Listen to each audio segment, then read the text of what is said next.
Vlogs since in Yaduvanshi, वो पिछली वाली पीडीएफ उन्होंने कल क्लास में नहीं पाई तो वो लगा दी, है ना, यहाँ। तो इसने ग्वालियर को जीता वर्सेज विक्रमजीत सिंह, ठीक है, ही वॉन द ग्वालियर। और विक्रमजीत सिंह को जीतते ही क्या विजन क्या आया, राजस्थान, भैया अब राजस्थान को जीतना है। राजस्थान को जीतने जैसे चला तो क्या है फिर 1518 का, या उसको बोलते 1517-18 का खतौली वॉर।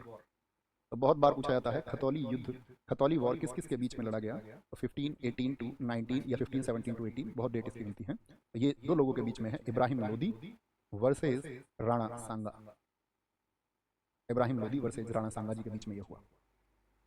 ये तो समझ गए ना कि इसने अपने सरदारों का विश्वास खो दिया था, और जब शुरुआती इसकी विजय हुई ग्वालियर की तो इसने सपना देखा, तो यहाँ पर विजय जो हुई वो राणा सांगा जी की विजय, जीत किसकी हुई है, राणा सांगा जी की जीत हुई।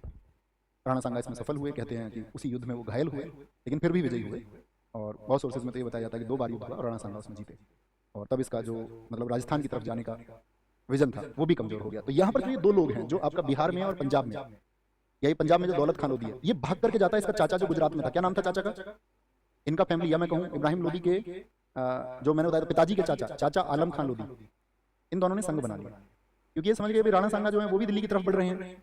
तो इन दोनों लोगों का एक संगठन बना, क्या बनाया इन दोनों लोगों ने, एक संगठन बनाया।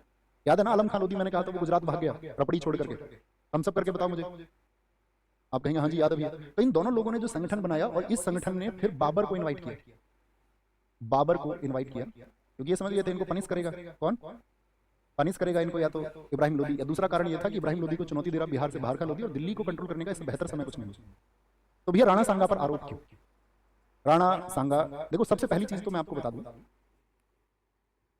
कि जो भी पूर्वज रहे, हमारी सोच एक जातिगत संकीर्णता की शिकार हो चुकी है, और हमको लगता है कि हमारी जाति का महान व्यक्ति है तो महान व्यक्ति है, और अगर किसी और जाति का है तो फिर तो बिल्कुल महान व्यक्ति नहीं हो सकता, या हम महान स्वीकारेंगे भी तो ना के बराबर व्यक्ति को स्वीकारेंगे।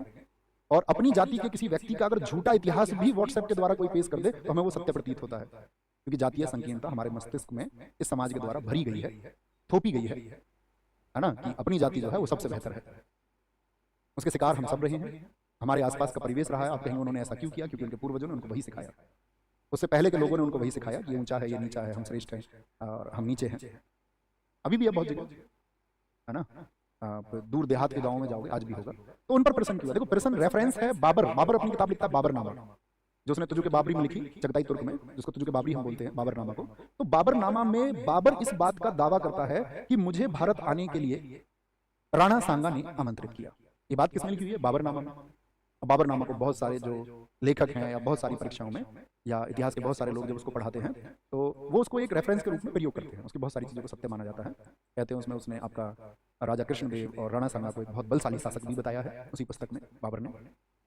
तो कहने की बात क्या है समझना, आप थोड़े से मतलब कमेंट सेक्शन को रोक दीजिए और थोड़ा धीरे से सुने मेरी बात को। तो एक आधार तो बाबरनामा हुआ। मध्यकालीन इतिहास के सबसे अच्छे प्रोफेसर जो सतीश चंद्र उनको रेफरेंस माना जाता है, तो सतीश चंद्र भी अपनी पुस्तक में लिखते हैं मेडिवल हिस्ट्री में कि बाबर को दौलत खान लोधी और आलम खान लोधी ने आपका आमंत्रित किया और शायद राणा सांगा ने भी आमंत्रित किया, शायद इस शब्द का इस्तेमाल उन्होंने कर दिया। लेकिन इसी समय पे मेवाड़ में जो पांडुलिपि है वो क्या कहती है, तो मेवाड़ की पांडुलिपि कहती है कि मैसेंजर बाबर की तरफ से आया और उसके लिए राणा सांगा जी ने उस समय पे एक मीटिंग बुलाई और मीटिंग बुला करके उन्होंने कहा कि भाई हमें ये राणा सांगा चाहता है कि वो बाबर ये चाहता है कि वो दिल्ली आएगा, उसको दिल्ली आने के लिए दो लोगों ने न्योता दिया है, दौलत खान लोधी, आलम खान लोधी, और उसकी हेल्प की जाए या नहीं। तो उस समय की जो मेवाड़ की पांडुलिपि वो ये कहती है कि उस सभा में निर्णय लिया गया कि सांप को दूध पिलाना सही नहीं है, यानी कि वो ये कह रहे हैं कि हमने नहीं बुलाया। फिर इतिहासकार इस पर विचार करते हैं कि शायद ऐसा हुआ हो कि बाबर की हेल्प उन्होंने नहीं की, इसी वजह से बाबर अपनी पुस्तक में जिक्र कर देता है कि आने वाली जो नस्लें हैं, आने वाले जो लोग हैं वो प्रश्न चिन्ह कुछ लगाएं एक वीर योद्धा के ऊपर। दूसरा जो एनालिसिस है इसका एक पक्ष और आप विचार करें, अगर कोई शासक उस समय कमजोर हो रहा था दिल्ली में, जैसे कि इब्राहिम लोधी अपनी सत्ता खो रहा था और सभी महत्वाकांक्षी थे, आलम खान, दौलत खान लोधी बाबर को बुला के उनका विजन यह था कि भाई लूट के चला जाएगा वापस, और स्थानीय लोगों में उस समय तक समझ यही थी कि आएगा बाबर, और इधर आपका कहते हैं कि भाई शायद राणा सांगा ने इस कूटनीति के तहत मान के चलो कोई ऐसी हेल्प ली और ये सोचा कि बाबर आए और वो यहाँ पर इस केंद्रीय सत्ता जो दिल्ली है इसका खात्मा हो और वो लोग वापस जाए, ऐसा विचार शायद उन्होंने रखा हो। एक वर्ग इस बात को भी कहता है कि शायद उन्होंने कूटनीति के तहत ये किया हो।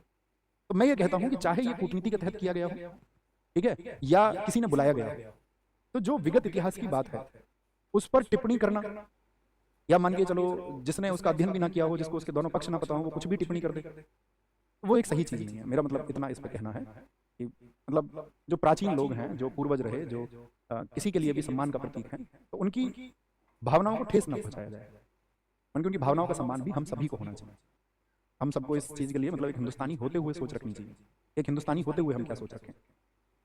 क्यों आप बाबरनामा को ही सही मान रहे हैं? आप मेवाड़ की पांडुलिपियों का पक्ष क्यों नहीं ले रहे हैं? आप क्यों पक्ष लेंगे? आप कहेंगे नहीं, हमको तो उनको गद्दार कहना है, तो हम अगर पक्ष मेवाड़ की पांडुलिपियों का लेंगे तो फिर तो वो वहां पर उनका डिसीजन सही हो जाएगा, फिर तो वो मान हो जाएंगे। बाबरनामा में बाबर के शब्दों से वो छोटे होते हुए प्रतीत होते, तो हम तो बाबरनामा का ही रेफरेंस लेंगे। तो ये तो कोई सही बात नहीं है ना, समझ पाए? तो खतौली के युद्ध में क्या बोलेंगे? फिर एक पक्ष ये भी है कि जिन्होंने स्वयं इब्राहिम लोदी को हरा दिया हो, क्योंकि कोई भी ऐसी पुस्तक नहीं है जो इस बात को कहती हो कि राणा सांगा ने आपका इब्राहिम लोदी को नहीं हराया था। जीते हुए व्यक्ति को तो हमेशा प्रबल संभावना ये होती है कि मैं इसमें आपका कामयाब हो ही जाऊंगा, समझ पाए? खतौली का युद्ध यहाँ पर आएंगे, फिर क्या आता है? तो कहने का मतलब है इन्होंने बाबर को बुलाया और अभी एक लाइन में युद्ध करेंगे, पानीपत का प्रथम युद्ध। पानीपत किस जगह पड़ता है? पानीपत किस जगह पड़ता है? यहीं पर